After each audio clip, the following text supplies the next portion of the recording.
सत्यसुन्दर आनन्दलोक में मङ्गलालोक में विराजो सत्यसुन्दर।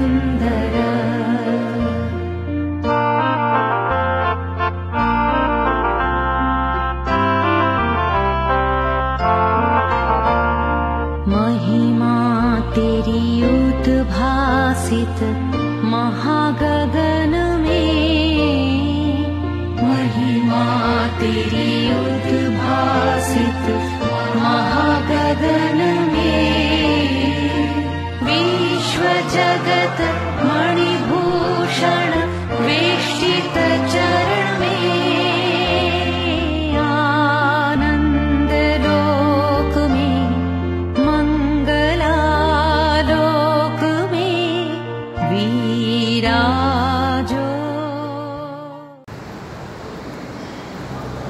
ভারতের যা কিছু তপস্যা বা যা কিছু সিদ্ধি এইসব তীর্থে জাগ্রত শক্তি হয়ে বিরাজ করছে। ভারতবর্ষের ছড়ানো ছিটানো এই সমস্ত তীর্থস্থান আপনারা যখন সময় সুযোগ মতন সেই সব তীর্থস্থানে গমন করবেন, দেখবেন একটা আধ্যাত্মিক স্পন্দন আপনাকে ঘিরে রয়েছে। এই আধ্যাত্মিক স্পন্দনের যে ধারা এ আপনাকে অভিভূত করবেই করবে। তীর্থ গমনের, তীর্থস্থানের, তীর্থের এই হলো পরিক্রমা, এই হলো ভারতবর্ষ। পর্বত কুণ্ডলা বসুধারিণী মহি মঙ্গলময়ী সর্বসন্ন্যাসিনী মহাভাগা দেবী পৃথিবী, শিবা দেবী মহাভাগা সর্বসমস্যা প্রহরণী। যুধিষ্ঠির উপলব্ধি করলেন সত্যরূপা তপস্বিনী এই ভারতকে সেই মঙ্গলময়ী মাতৃমূর্তি যিনি পৃথিবীকে ধারণ করে আছেন। ইয়ং তপস্বিনী সত্য ধারয়ষ্টি মেদিনী। পাণ্ডবেরা সত্যিই ভাগ্যবান, তারা রাজ্য হারিয়ে পথ প্রান্তরে ঘুরে ঘুরে অন্তরে লাভ করলেন এই ভারত লক্ষ্মীকে। সর্বহারা হয়েছেন কিন্তু অন্তরে সেই আনন্দ সুষমা। ভারতের ধর্মরাজ্য প্রতিষ্ঠা যারা করবেন, যারা করেন, তাদের পক্ষে অপরিহার্য হলো এই ভারত দর্শন। তীর্থে তীর্থে যে আনন্দ ধারা প্রবাহিত তার আস্বাদন, রসাস্বাদন, এই হলো ভারত দর্শন, তাদের পক্ষে অপরিহার্য। মহাভারতের মূল ভাবের গভীরতার সঙ্গে যুধিষ্ঠির এবং তার ভাইদের এই বনবাস, এই তীর্থ ভ্রমণ অত্যন্ত নিবিড়ভাবে জড়িত। পাণ্ডবেরা প্রবজ্জা পাহাড়ি ঝর্ণার মতো তাদের এই নিরন্তর গতি যা তাদের ঘুরিয়ে নিয়ে বেড়াচ্ছে তীর্থের থেকে তীর্থে, তীর্থান্তরে, এই হলো দেবভাব। দেবতারা কেবল চলেন, আর অসুরেরা তারা স্থান, তারা স্থির। তফাৎ হলো এইটুকু। দেবাস চক্রম অচয়োচ্ছা অসুরা আসন। পাণ্ডবেরা যে দেবপক্ষ আর কৌরবেরা যে অসুর পক্ষ, তার একটা তুলনা করেছেন ডক্টর সুকুমার সেন। তিনি সুন্দরভাবে বুঝিয়ে দিয়েছেন তার এই ভারত কথার গ্রন্থিমোচনে। তিনি বলছেন গোড়ার দিকে ঠিক এমনি ব্যাপার ছিল কৌরব আর পাণ্ডবদের। ধৃতরাষ্ট্র ও তার ছেলেরা হস্তিনাপুরে অচলভাবে অধিষ্ঠিত ছিলেন। পাণ্ডু আর তার ছেলেরা স্থায়ী না হয়ে অথবা না হতে পেরে তারা প্রান্তর থেকে প্রান্তরে ঘুরে বেড়াতেন। পাণ্ডুরও স্বভাব ছিল, যুধিষ্ঠিরদের পিতা, পঞ্চপাণ্ডবের পিতা, তারও স্বভাব ছিল তীর্থে তীর্থে না ঘুরে ওই বনে বনে শিকারে শিকারে ঘুরে বেড়ান। শতপ্রথ ব্রাহ্মণে বলেছে দেবতারা হলেন হৃদয়মান, দেবতারা হাস্যময়, তারা যাযাবর, তারা যেন পর্যটক। আর অসুরেরা হল বুদ্ধিমান, শিল্পজ্ঞ, দক্ষ, স্থিতিশীল, স্থান, চলাফেরা করে না তারা বিশেষ। আমরাও দেখি কৌরবের বুদ্ধি আছে, কিন্তু কৌরবদের হৃদয় নেই। দক্ষতা ও চাতুর্য আছে কৌরবদের, কিন্তু চারুতা, প্রসন্নতা, আনন্দ নেই। ধর্মের স্থান কোথায়? ধর্মের স্থান হৃদয়ে। আপনার হৃদয়ের মধ্যেই ধর্মের স্থান। ধর্মের চলার পথ হৃদয় থেকে হৃদয়ে। তাই ধর্ম হৃদয়মান চিরপথী যুধিষ্ঠিরকে আশ্রয় করেই যেন ভ্রমণ করেছেন স্থান থেকে স্থানান্তরে। আবার ছদ্মবেশ ধরে পায়ে পায়ে অনুসরণ করেছেন তাকে স্বর্গের দুয়ার পর্যন্ত। ওই সেই মহাপ্রস্থানের পথে যখন তিনি গেলেন, কিন্তু আগে থেকেই কিছুই জানতে পারলেন না যুধিষ্ঠির। নিষ্পাপ শুধু নন তিনি, যুধিষ্ঠির সরল। যুধিষ্ঠিরের সেই সরলতা অনেক সময় অজ্ঞতার মাত্রাকে পর্যন্ত ছাড়িয়ে গেছে। সরল মানে বোকা। তিনি অর্জুনের মতো বীর নন, শ্রীকৃষ্ণের মতো যুধিষ্ঠির দেবতা নন, অন্যান্য পাণ্ডবদের মতন রূপ পারদর্শীও নন, কিন্তু বিশ্বের গুহ্য আক্রমণের প্রত্যুত্তরে বারবারই যুধিষ্ঠিরই নিজে সৈন্যপুঞ্জ রচনা করেছিলেন। রণক্ষেত্র থেকে আশ্রয় না নিয়ে একমাত্র তিনি ন্যায় যুদ্ধে বীরের মতো শল্যকে পরাজিত করেছিলেন। যুধিষ্ঠির অশেষ গুণবান হয়েও যুধিষ্ঠির কিন্তু দেবতা নন।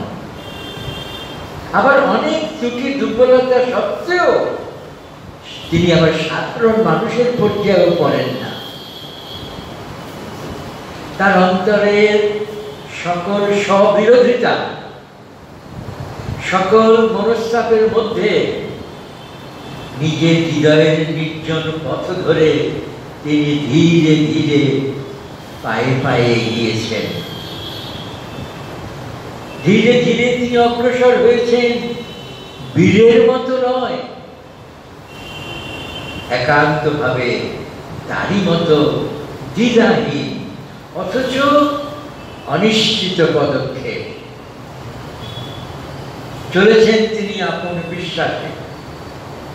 কোথায় যে চলেছেন জানেন না। দোষে গুণে সাধারণ অসাধারণ গণ্ডির বাইরে এই একটিমাত্র মানুষকে আমরা ভালো না বেশে থাকতে পারি না। একটি দেব শিশুর গায়ে আঘাত লাগলে যেমন আমাদের কষ্ট হয়, যুধিষ্ঠিরের ব্যথায় আমরা তেমনি অন্তরে অন্তরে সবাই ব্যথিত হই। পরম শত্রু যে দুর্যোধন, সে কিন্তু চায় না যে যুধিষ্ঠির নিহত হোক। রণক্ষেত্রে দ্রোণকে, দ্রোণাচার্যকে দুর্যোধন অনুরোধ করেছিলেন। আমরা অনুরোধ করতে শুনি, গুরুজি আপনি কিন্তু যুধিষ্ঠিরকে বধ করবেন না, তাকে কেবল আপনি জীবন্ত ধরে নিয়ে আসুন। দুর্যোধনের দ্রোণাচার্যের কাছে এই উক্তি। দুর্যোধনের সেই অনুরোধ শুনে দ্রোণ বলে ওঠেন, সাবাস যুধিষ্ঠির, সাবাস, আমি জানলাম আজকে তুমি সত্যি অজাত শত্রু।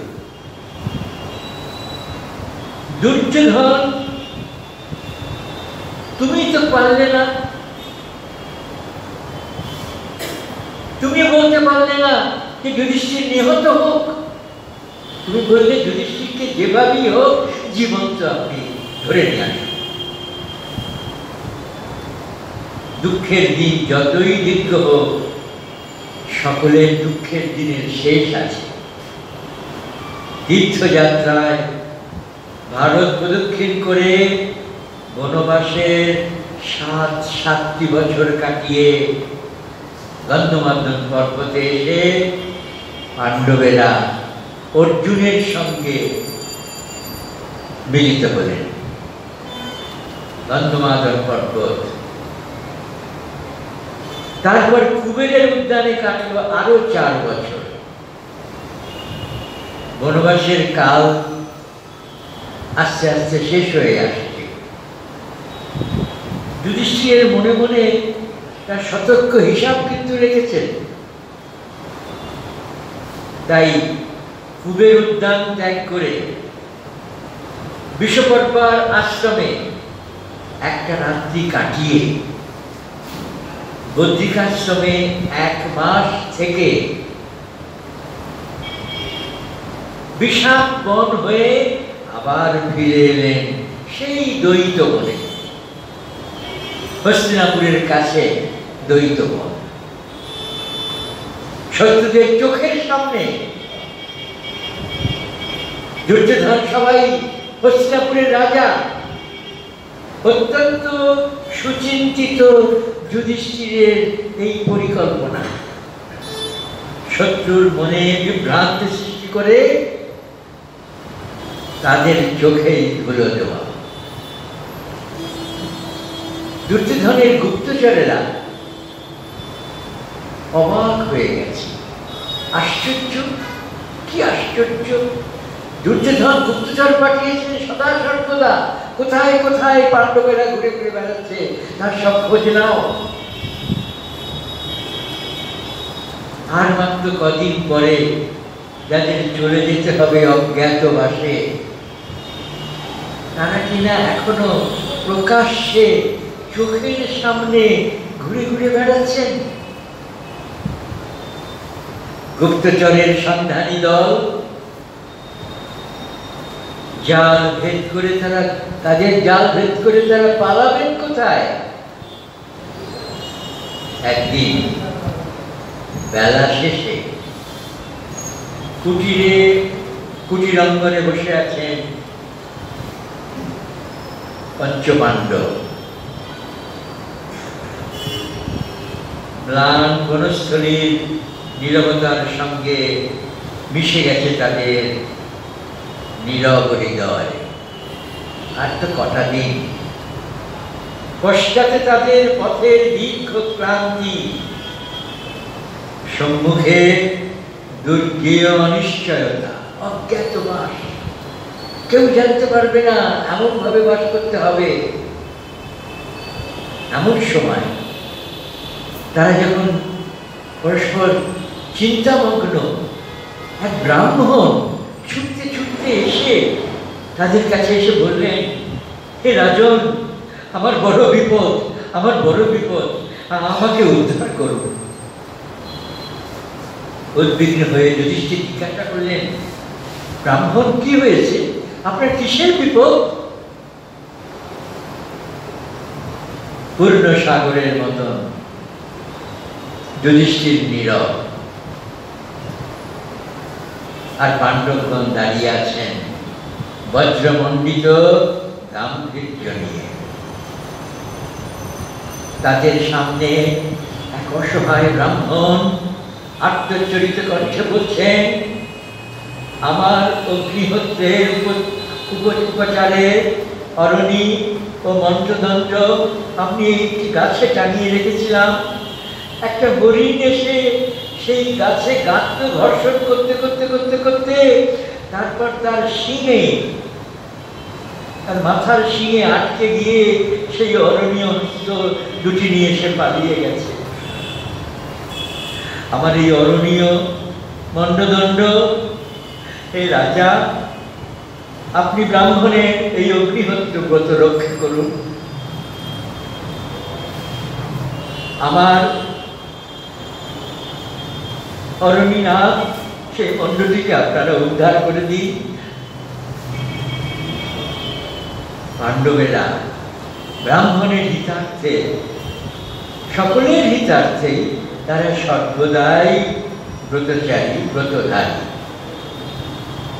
তারা চঞ্চল হয়ে উঠবে। যুধিষ্ঠির তখনই ধনু ও কবচ ধারণ করে ভ্রাতাদের সঙ্গে নিয়ে পলায়মান হরিণের অন্বেষণে যাত্রা করলেন। যেতে যেতে অদূরে বনের অন্তরালে তরিত প্রেক্ষণ ব্রতচারী সেই হরিণটিকে দেখতে পেলেন। হরিণটা সেই মাথায় সেই অরণীয় মণ্ডদণ্ড নিয়ে সে ঘুরছে। কার মুখ কাটাঙ্কে সেই ধাবমান হরিণটিকে লক্ষ্য করে তারা নিক্ষেপ করতে লাগলেন কর্ণী, নালী, নারাজ, সুতীক্ষ্ণ সায়কের মতন তাদের অভ্যর্থমান। ব্রাহ্মণকে রক্ষা করতেই হবে, এই তাদের মনের সংকল্প। কিন্তু সবই ব্যর্থ হল। পলকের মধ্যে, বনের মধ্যে অদৃশ্য হয়ে গেল সেই হরিণ, সেই রহস্যময় হরিণটি। পাণ্ডবগণ শ্রান্ত, ক্লান্ত, তৃষ্ণার্ত হয়ে দুঃখিত মনে বনমধ্যে এক বটবৃক্ষ গাছের শীতল ছায়ায় এসে ক্লান্ত হয়ে বসলেন খুঁজতে খুঁজতে। সেই গহন বনানী, সেই ব্যর্থ বিজয়ার ক্লান্ত পরিশ্রম, সে চকিত হরিণের মতো পলায়নের সংক্ষিপ্ত উল্লেখ মাত্র ছাড়া মহাভারতে আমরা আর কোনো কিছু নিদর্শন পাই না। নেই কোনো কবিত্ব প্রকাশের অবকাশ। ভাষা যেন হরিণের মতো দ্রুত সঞ্চারী। তখনই সবখানি চিত্র পাঠকের মনে আপনার থেকে ভেসে ওঠে। এক না বলা বাণীর ঘনদ্যোতনায় বেদব্যাস এই বাক রীতি অপ্রকাশ করলেন। বললেন না কিছুই বেদব্যাস, কিন্তু সেই গহন অরণ্যের নিবিড় ছায়াচ্ছন্ন পরিবেশটুকু যেন স্বপ্নের মতো আপনা আপনি জেগে উঠেছে। বাল্মীকি হলে কি করতেন? বাল্মীকি হলে আমরা এখানে পেতাম দীর্ঘ নানান রকম বাক মুখর ঘটনাঢ্য সুললিত কাব্যের লহরীর বিনাশ, লহরীর বিলাস পেতাম, কাব্যের ছটা দোতনা। যদিও সেই শান্ত গভীর সেই জলস্রোতের কল্লোল, কিন্তু বেদব্যাস অন্য প্রতিভার কবি, অন্য প্রতিষ্ঠার কবি। কথায় বলে না, কেবল একটু দৃষ্টি, শব্দের বদলে তীক্ষ্ণ নৈশব্দ দিয়ে যা রচনা করা হয় তা কিন্তু উপল বিস্তার পর্বতদান্তের মতো অমসৃণ ঘনত্ব নিয়ে গড়া এক অপূর্ব ভাস্কর্য। কেমন সেই অরণ্য? গাছের উপর থেকে তার একটা ছবি দেখিয়ে দিচ্ছেন কবি। যুধিষ্ঠির বলছেন নকুলকে, নকুল, এই গাছে উঠে চারিদিকে দৃষ্টিপাত করে দেখো দেখি, নিকটে কোনো জলাশয় কিংবা জলাশয়ের তীরবর্তী কোনো গাছ আছে কিনা, কোনো বৃক্ষ আছে কিনা। সকলেই তৃষ্ণার্ত, পিপাসার্থ। নকুল তখন একটা নিকটস্থ বৃক্ষে উঠে চারিদিকে তাকিয়ে নিরীক্ষণ করে বললেন, মহারাজ, জলতীরস্থ বহু বৃক্ষ দেখতে পাচ্ছি। ওই বৃক্ষগুলিতে এক ঝাঁক সারস পক্ষীর কলরব শুনতে পাচ্ছি। আমার মনে হয় নিশ্চয়ই কাছে কোনো সরোবর আছে। নিঃসন্দেহ এ হল দারুণীবদ্ধ কাব্য। কিন্তু এরই মধ্যে, এরই তলায় প্রথিত রয়েছে গদ্যের এক দৃঢ় ভিত্তি। মহাভারতের সময় যদিও গদ্য ছিল না, তবুও গদ্যের মধ্যে থেকে যে একটা সমতল দৃঢ়ভিত্তি পদচারণার ক্ষেত্র জেগে উঠতে পারে, গদ্যের সেই স্বকীয় সুঠাম বৈশিষ্ট্যটুকু প্রয়োজন মতো কখনো কখনো বেদব্যাস প্রয়োগ করেছেন। তার অনুষ্ঠুপের চরণবিন্যাসের অন্তরালে বাল্মীকি যেখানে কবি, বেদব্যাস সেখানে কবি এবং কথাকার। একটা দৃষ্টান্ত কবি দধীচি মুনির আশ্রম বর্ণনার মধ্যে দিয়ে প্রকাশ করেছেন।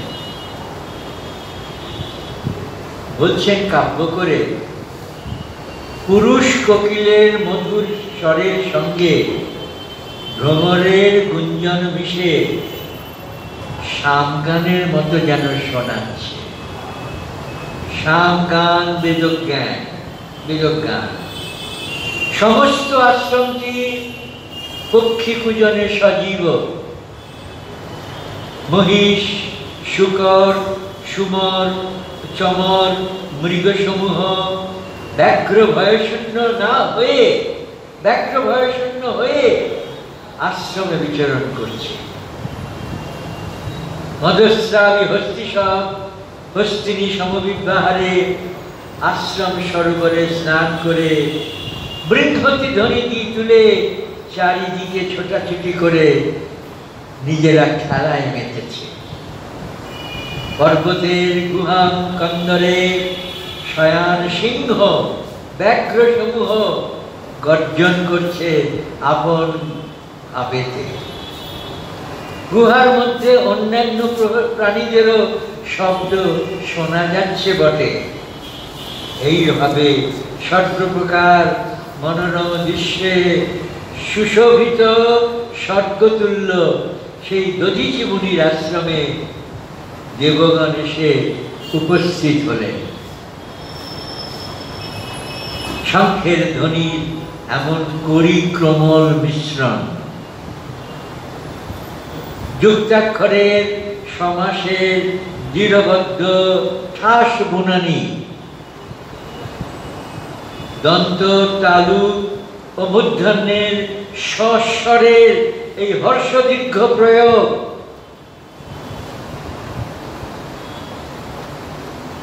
কঠোর রিক্ততার সঙ্গে এমন আরণ্যক সৌন্দর্য,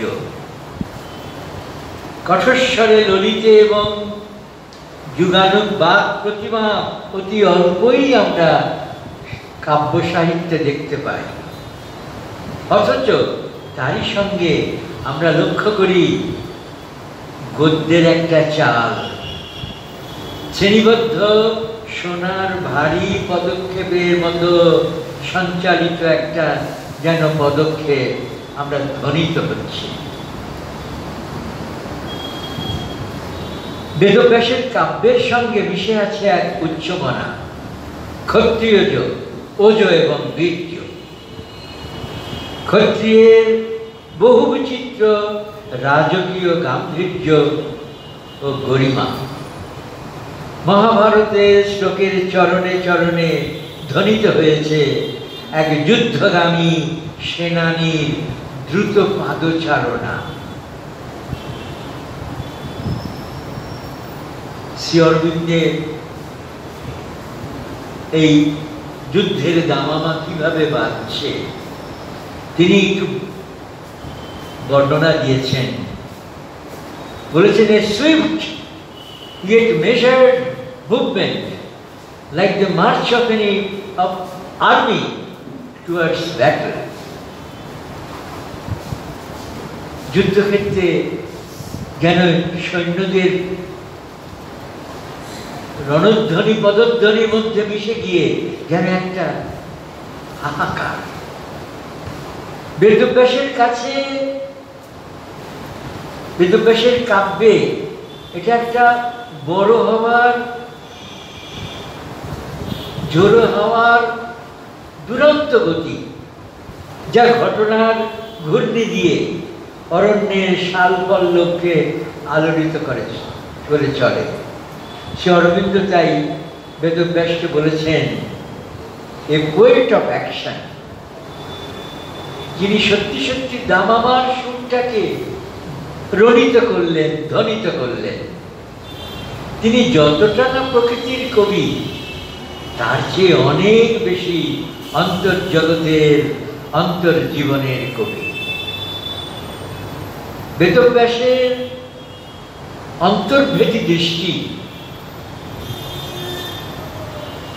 মানুষের মনোজগতের বিচিত্র আলো ছায়ার ঘাত প্রতিঘাত আমাদের সত্যি সত্যি আনন্দ দেয়।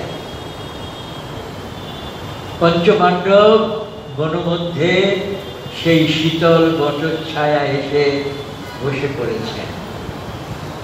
তারা ক্লান্ত, ওই সোনার হরিণটিকে ঘুরতে ঘুরতে যাকে পাবার জন্য ব্রাহ্মণ মিনতি জানিয়েছিলেন, তাকে ধরার জন্য, অধরাকে ধরার জন্য তারা ক্লান্ত, তারা তৃষ্ণার্ত, তারা বিষণ্ণ।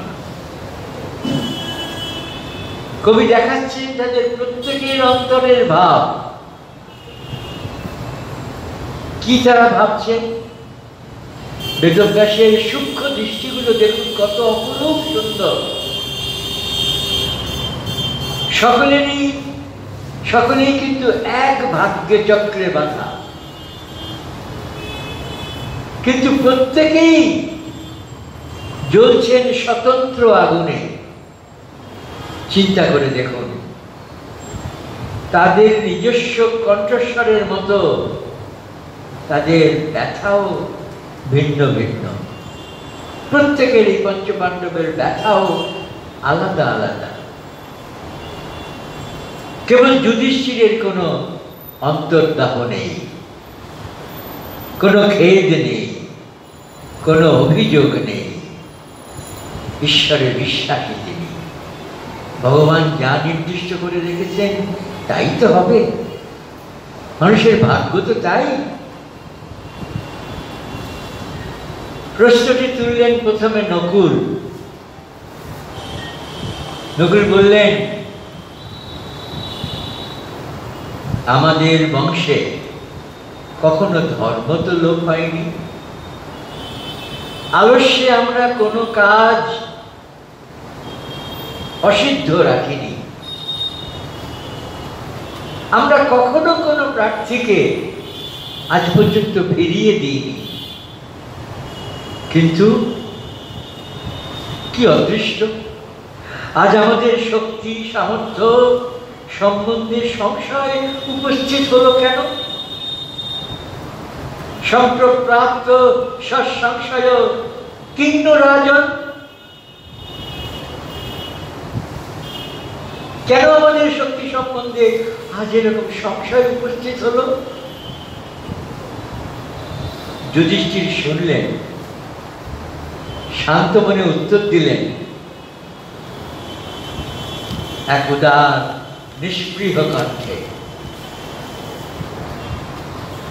যুধিষ্ঠিরের কণ্ঠস্বর থেকে বোঝা যায় যুধিষ্ঠিরের মনের আকাশ কতখানি নির্মল ও কত ঊর্ধ্বে প্রসারিত। বললেন, ভাই, বিপদ যে কত রকমের হয় তার কোনো সীমা নেই, তার কারণও জানা যায় না। শোনো, ধর্মই পাপ পুণ্য ফল ভাগ করে দেয়। যুধিষ্ঠিরের কথা শুনে ভীম অসহিষ্ণু, অত্যন্ত অসহিষ্ণু। অসহিষ্ণু ভীম তখনই বলে উঠলেন, দুঃশাসন দ্রৌপদীকে অপমান করেছিল, তথাপি তাকে আমি বধ করিনি। সেই পাপে আজ আমাদের এই দশা। এবার অর্জুন বললেন, সুতপুত্র কর্ণের তীক্ষ্ণ কটু বাক্য আমি সহ্য করেছিলাম, আজ আমাদের তারই ফল। সহদেব একটু মাথাটা এগিয়ে নিয়ে এসে বললেন,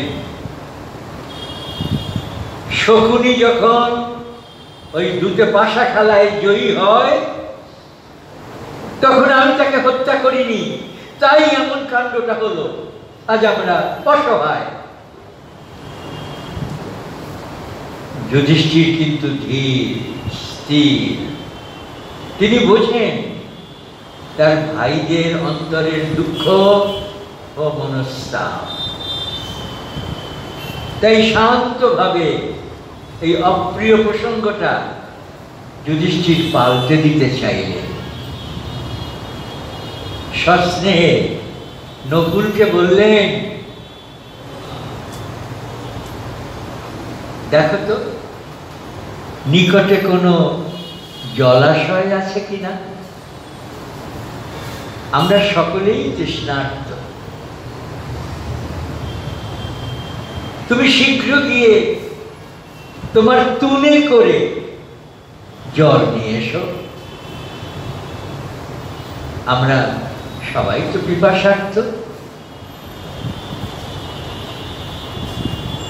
নকুল জ্যেষ্ঠ ভ্রাতার কথা শুনে জল আনতে গেলেন। কিছু দূর গিয়ে দেখলেন এক নির্মল জলাশয়, এক ঝাঁক সারস পাখি উড়ে উড়ে উড়ে উড়ে যাচ্ছে।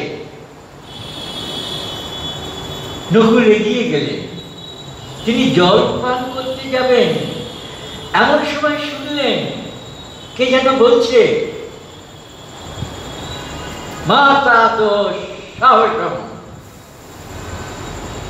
তুমি জল পান করতে সাহস করো না, এই সরোবর আমার অধিকারে, আগে আমার প্রশ্নের উত্তর দাও, তারপরে জল পান করে জল নিয়ে যাও। তৃষ্ণার্থ নকুল শুনলেন বটে, কিন্তু নিষেধ শুনলেন না। তিনি জল পান করলেন এবং জল পান করা মাত্রই তিনি ভূপতিত হলেন।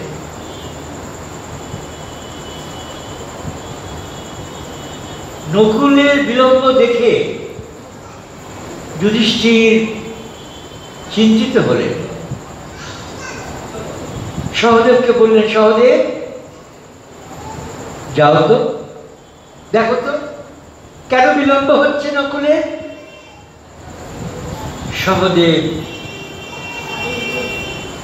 জ্যেষ্ঠ দাতার আদেশ শুনে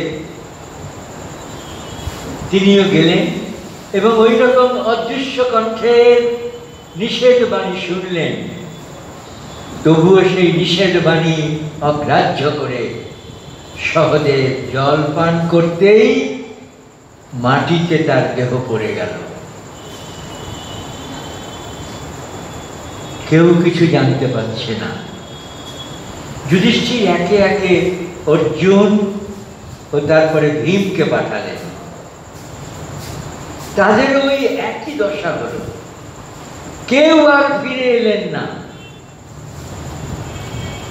যুধিষ্ঠির তখন অত্যন্ত উদ্বিগ্ন হয়ে, চিন্তিত হয়ে নিজেই ওই মহাবনের মধ্যে সরোবরের কাছে এগিয়ে এলেন। নীলাম্বর বন মধ্যে সুবর্ণময় পদ্মকেশর শোভিত এক অপূর্ব সুন্দর সরোবর দেখতে পেলেন। জল টলমল করছে। স্বয়ং বিশ্বকর্মা যেন সেই সরোবর তৈরি করেছিলেন। সরোবরের চারদিকে সিন্ধুবার, বেতস, কেতকী, করবী পুষ্পের বৃক্ষগুলো সুশোভিতভাবে সব ফুলগুলোকে ধরে রেখেছেন, আমোদিত করে রেখেছেন। হঠাৎ যুধিষ্ঠির বিস্মিত হয়ে দেখলেন সরোবরের তীরে ধনুর্বাণগুলো নিক্ষিপ্ত হয়ে পড়ে আছে, আর তার ইন্দ্রতুল্য চার ভাই প্রাণহীন হয়ে ভূমিতে লুটিয়ে পড়ে আছেন। তাই দেখে যুধিষ্ঠির শোকার্ত হয়ে বিলাপ করতে লাগলেন। অনেকক্ষণ কান্নার পর শেষে ভাবতে লাগলেন, এ কেমন করে সম্ভব? এদের গায়ে তো কোনো আঘাতের চিহ্ন নেই, কারো সরাসর তো ভঙ্গ হয়নি, মাটিতে তো কারো পদচিহ্ন নেই। তবে কি মহাশক্তিধর অলৌকিক কোন জীব এসে এদের হত্যা করেছে? এদের নিষ্পন্দ প্রাণ, অথবা দুর্যোধন শকুনের লোক এসে এরা কি গুপ্ত হত্যা করে গেছে আমার ভাইদের? জলে বিষ মেশানো নেই তো? তিনি ভালো করে সরোবরের জল পরীক্ষা করে দেখলেন, না, কোনো বিষ দূষিত জল এটা নয়। যুধিষ্ঠির তখন সরোবরে নেমে জলপান করতে গেলেন। এমন সময় আড়াল থেকে, অন্তরিক্ষ থেকে সেই আকাশবাণী গর্জন করে উঠে বলল, মা তাত সাহসং কার্যিম মম পূর্ব পরিগ্রহ প্রশ্নানুক্তাৎ কৌন্তেয় ততঃ পিব হর্ষ হর্ষ। আমাকে অবজ্ঞা করার সাহস করো না কুন্তী নন্দন, আমার প্রশ্নগুলির আগে উত্তর দাও, তারপর জলপান করো বা জলপান করে জল নিয়ে যাও। যুধিষ্ঠির থমকে দাঁড়ালেন, চমক দিয়ে উঠলেন, কি তিনি তো অন্যদের মতো হঠকারী নন। যুধিষ্ঠির শান্ত, যুধিষ্ঠির ধীর। তিনি অশরীরী কণ্ঠকে উদ্দেশ্য করে জিজ্ঞাসা করলেন, পৃচ্ছামি ভাগবশ্চাৎ কেন ভবানী হতিষ্ঠতে? আমি জানতে চাই, কে আপনি? আমি যক্ষ, মহাকায়, বিরাটকায় সূর্য অগ্নির ন্যায় তেজস্বী এক যক্ষ বৃক্ষে ভর দিয়ে দাঁড়িয়ে দাঁড়িয়ে মেঘগম্ভীর কণ্ঠে বললেন, রাজা, আমি বহুবার বারণ করেছিলাম, তথাপি তোমার ভ্রাতারা জল পান করতে গিয়েছিল, তাই আমি তাদের প্রাণ হরণ করেছি। যুধিষ্ঠির, তুমি আগে আমার প্রশ্নের উত্তর দাও, তারপর জল পান করো। যুধিষ্ঠির বিনীতভাবে বললেন, আপনি প্রশ্ন করুন, আমি আমার বুদ্ধি অনুসারে তার উত্তর দেব। যক্ষের প্রথম প্রশ্ন,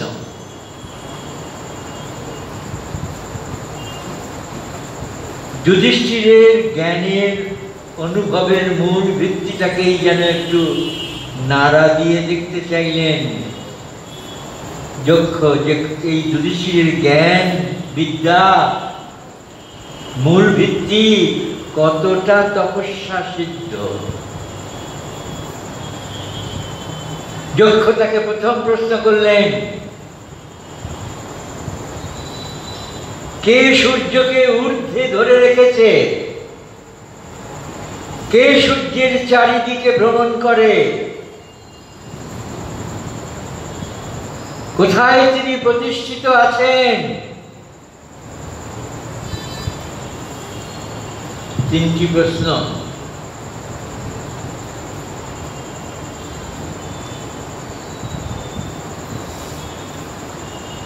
যক্ষ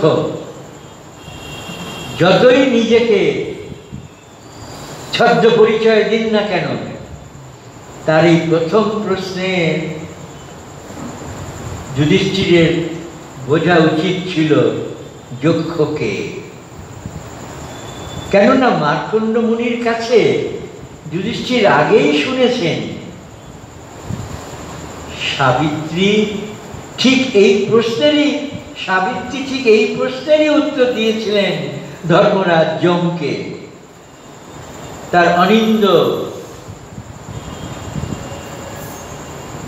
ভাষাতে বলেছিলেন, সাধুজনেরাই সত্যের দ্বারা সূর্যকে চালিত করেন, সাধুজনের দ্বারাই সত্যের দ্বারাই সাধুজনেরাই সত্যের দ্বারা পৃথিবী ধারণ করেন।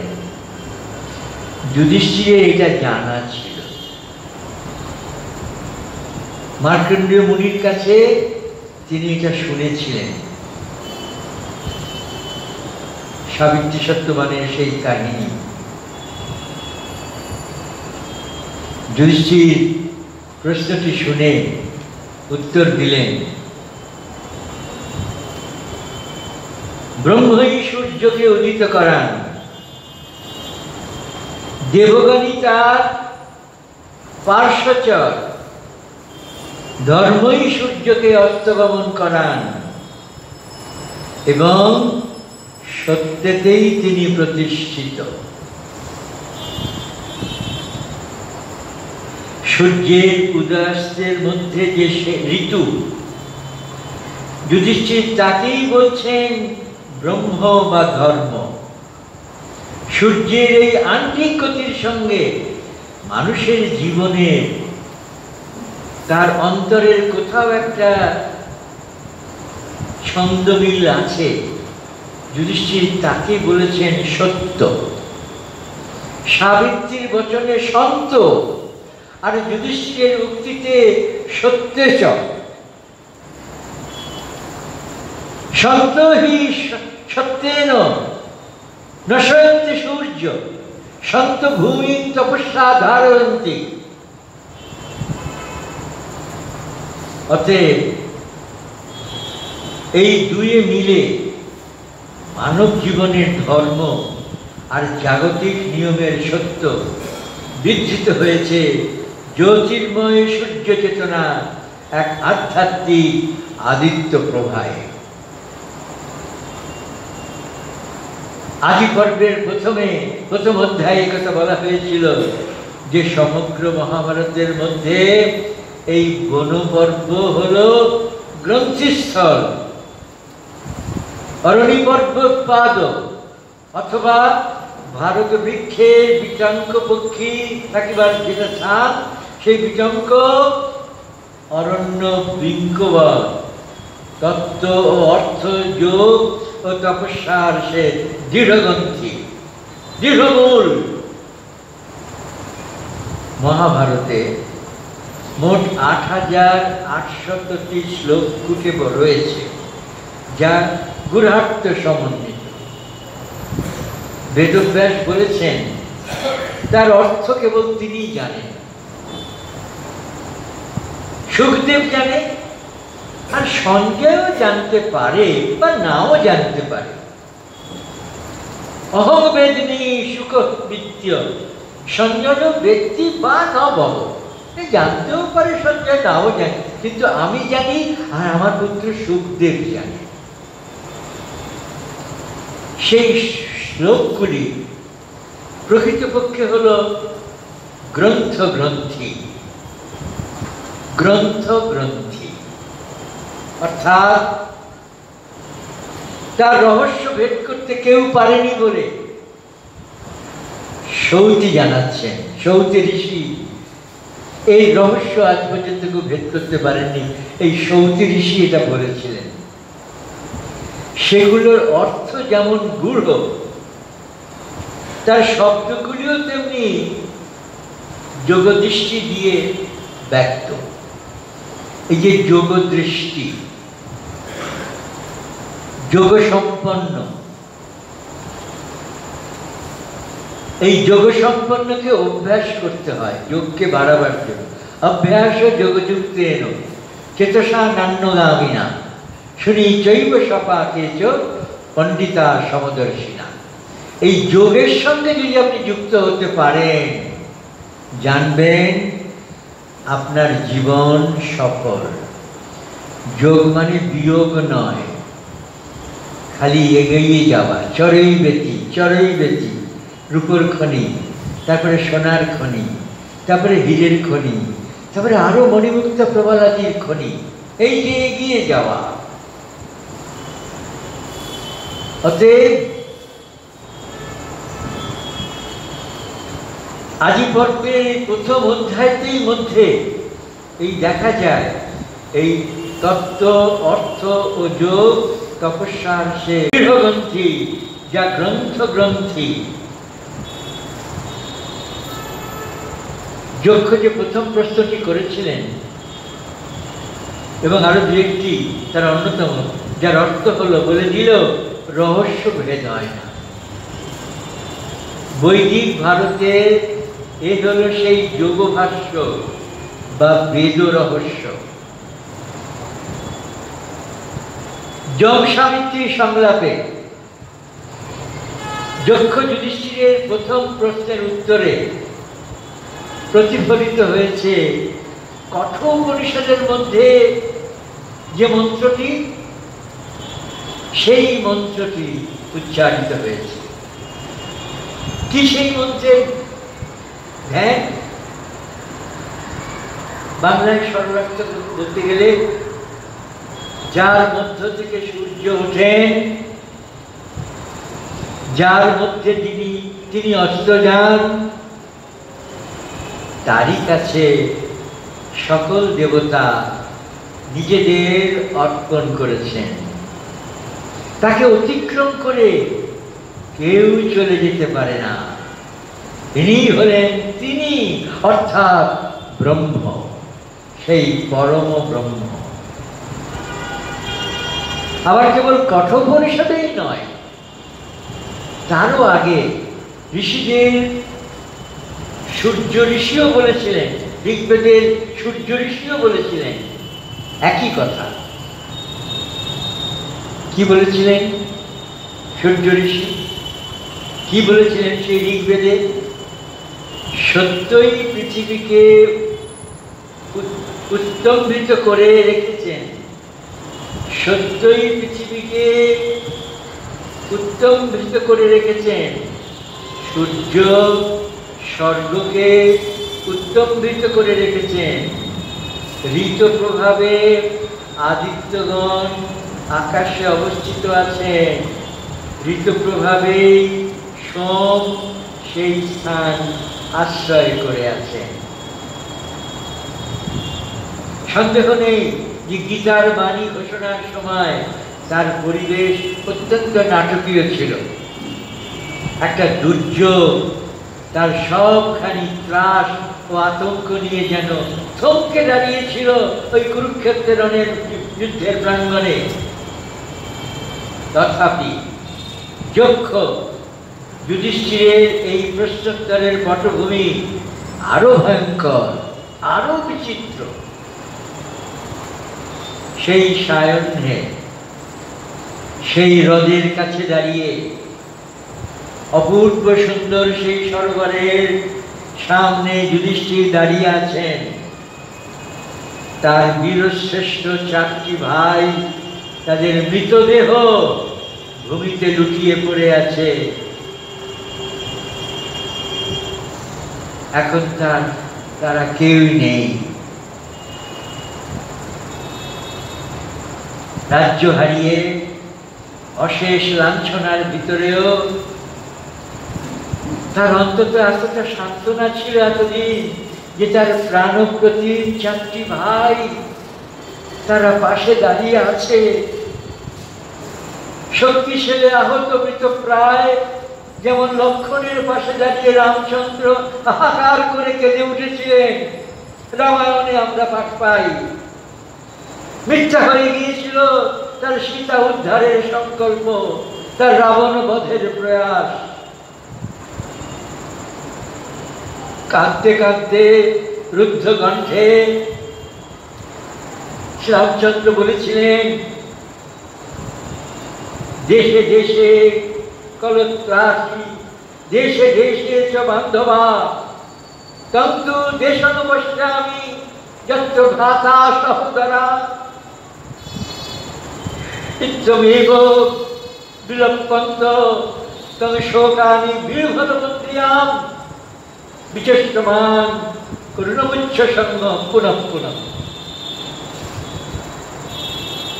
কাঁদতে কাঁদতে শ্রীরামচন্দ্র উচ্ছ্বসিত ক্রন্দনের বিলাপ করতে করতে আবিষ্ট হয়ে গিয়েছিলেন। তার চেয়েও মর্মান্তিক অবস্থায় মধ্যে দাঁড়িয়ে রয়েছেন যুধিষ্ঠির। তিনি কিন্তু এখনো অটল। তার সামনে কর্কশ কণ্ঠে সেই যক্ষ,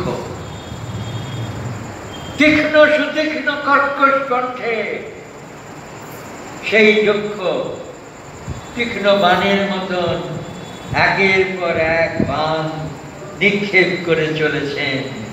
সেই রহস্যকূট প্রশ্নের পর প্রশ্ন। যুধিষ্ঠির তার জবাব দিচ্ছেন হৃদয়ের অন্তঃস্থল থেকে জ্ঞান মন্থন করে। যদি উত্তর না দিতে পারেন যুধিষ্ঠির, তাহলে কি হবে তা তিনি জানেন না। তার ভাইদের আবার ফিরে পাবেন কিনা তাও তিনি জানেন না। যুধিষ্ঠিরকে বাছা বাছা মোট 34টি প্রশ্ন করেছিলেন এই যক্ষ, এই পুরুষাক্ষরম যক্ষ। প্রতিটি প্রশ্নের ভাজে ভাজে আবার আরো 1টি 2টি করে 3টি করে প্রশ্ন, একসঙ্গে করে শতাধিক প্রশ্ন। মহাভারতের মূল তত্ত্বের এইরকম মোটামুটি কাঠামো আছে তাতে। মহাভারতের যে বেসটা, মহাভারতের যে আধারটা, মহাভারতের যে ভিত্তিটা, তারই মধ্যেই মন্ত্রিত মন্ত্রিত। যুধিষ্ঠিরের সুচিন্তিত উত্তরগুলির মধ্যে যে তার অন্তরের ঐশ্বর্যের পরিচয় শুধু পাই আমরা তা নয়, একটা সুস্পষ্ট রেখাঙ্কিত আভাস ফুটে ওঠে। যুধিষ্ঠিরের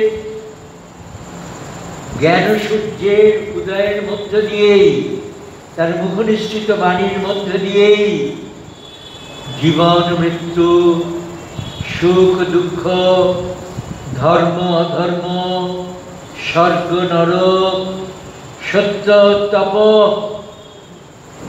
দয়া দানের চার যুগের চতুষ্পদ স্থিতি। এই যে যুধিষ্ঠিরের চিন্তা ভাবনা করে এবং কৃষ্ণের শরণাপন্ন হয়ে, ভগবানের শরণাপন্ন হয়ে তার যে সুচিন্তিত উত্তর, সেই উত্তরগুলি আজকে আমাদের সময় তো সময় রয়েছে।